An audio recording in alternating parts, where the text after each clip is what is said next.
รนัลโดបាននិយាយថាយើងនឹងសល់ពេល90នាទីទៀតដើម្បីធ្វើរឿងមួយនេះ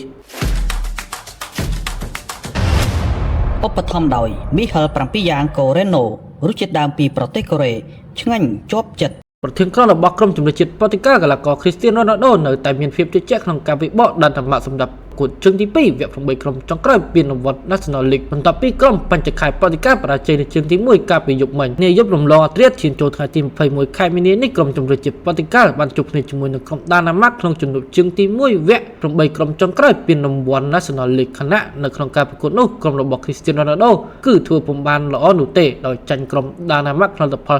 1-0តែបញ្ចប់ការប្រកួតភ្លាម Ronaldo បានបង្ហោះសារលើបណ្ដាញសង្គម Facebook យ៉ាងដូចនេះថាពួកយើងមាន90នាទីទៀតដើម្បីបង្ហាញថាពួកយើងជានរណាហើយនរណាជាអ្នកឈ្នះតោះឆ្ពោះទៅមុខបន្តទៀត